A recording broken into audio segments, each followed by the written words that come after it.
Today we're going to be modifying a Boomco Farshot to make it more powerful. We're going to be adding a spring, and we're going to be sealing up some air holes.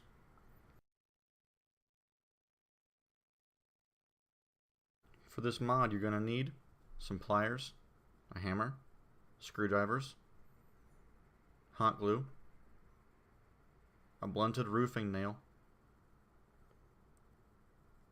a small ring of 1/2-inch PVC,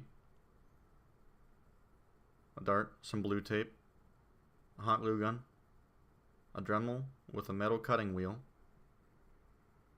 and a small section of K26. K26s are used as replacement springs in many Nerf gun modifications. Additional information can be found below. They come in 11-inch lengths in bags of 5 for about $12.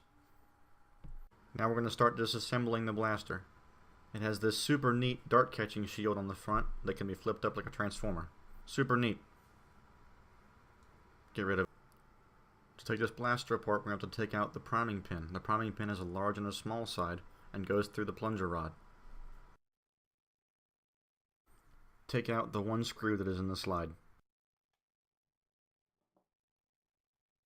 Now that the screw's been taken out, we can focus on the priming pin.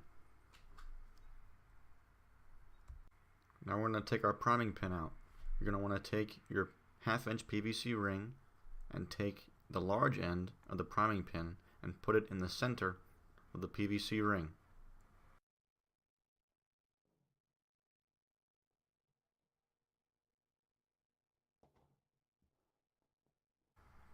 Now take your roofing nail and put it against the small end of the priming pin.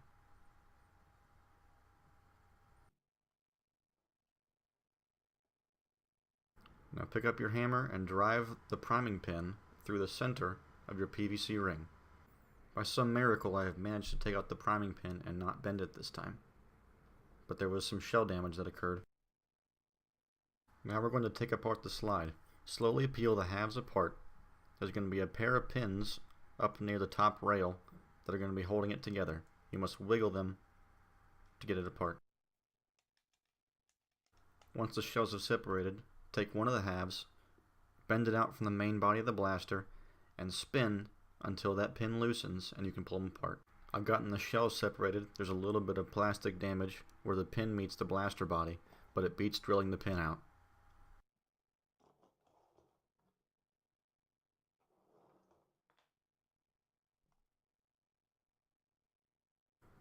Now you can take all the body screws out of the blaster. We've got the blaster opened, and now we can start taking out the internal components. When you go to take out the plunger assembly, be sure to be ready to catch that spring rest because it's going to come flying out of there. Now take all the rest of the internal components out of the body of the blaster.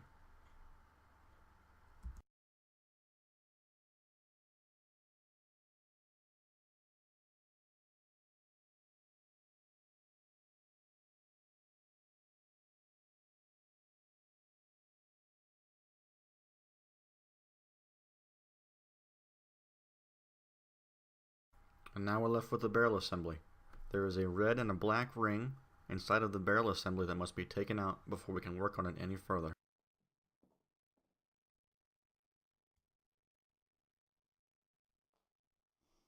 Now we're going to work on the barrel assembly. Set your blaster shells aside and take up your barrel assembly. What we're going to do is we're going to seal up that air hole that we created by taking out the dart lock. What we're going to do is we're going to use hot glue to make a gasket to seal up that air hole.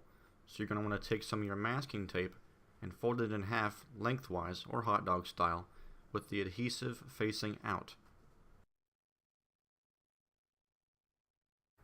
Line up the crease with the dart tooth hole and thread it through the barrel, and then we're going to shove a dart in that barrel, making sure that the blue tape seals against the hole completely. Now take some of your leftover blue tape and use it to make a seal around that opening where the dart tooth was, and then we're going to fill it up with hot glue.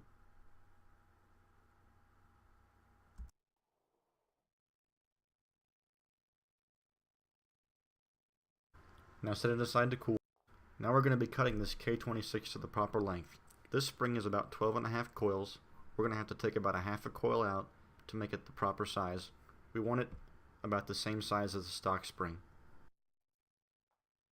We're going to be using the Dremel with the metal cutting wheel to cut the spring. When you cut the spring, make sure to use eye protection because you do not want to get spring splinters in your eyeballs. Now that you've got the K26 cut to size, go ahead and throw it on your plunger rod and put your plunger rod in your plunger tube.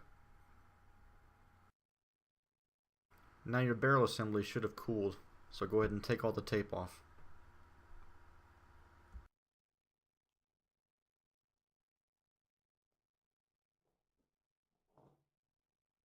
And now we're going to reassemble the barrel assembly. Make sure you put the red ring in first, or try to at least, and then you're going to put the black rubber seal over top of the red ring. Now put your plunger assembly together, making sure to line up the proper tabs with the proper grooves.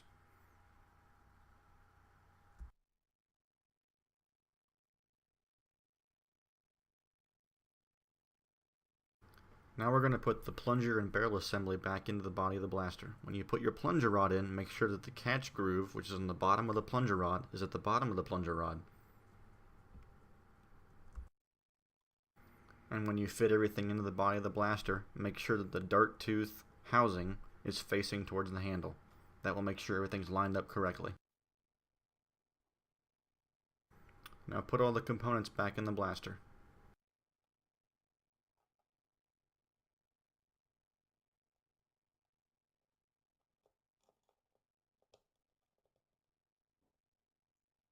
Make sure the catch face makes its way into the groove on the plunger rod, and that the catch spring goes on the catch spring rest.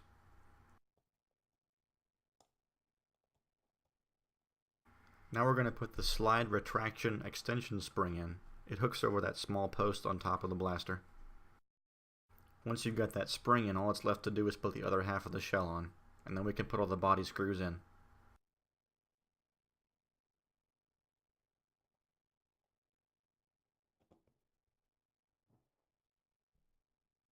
Now that we've got all the body screws in, it's time to put the slide back on. Take the left half of the slide, take that pin, put it through the slot, and we're going to thread the extension spring over that secondary pin.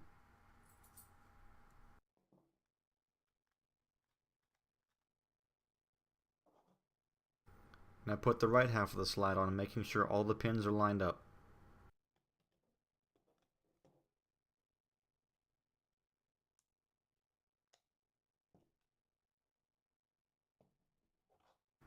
Now take your pliers and give that front pin a gentle squeeze, just enough to seat it.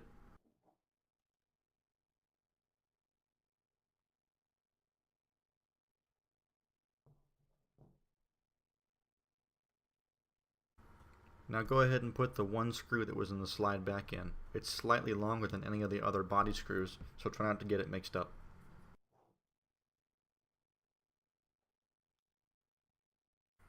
Now we're going to put the priming pin back in. You want the large side to be on the left side, and it should be threaded through the plunger rod.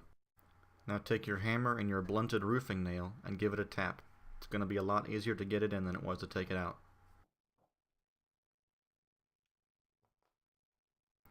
And then you're done with the modification. That's all there is to it. Thanks for watching.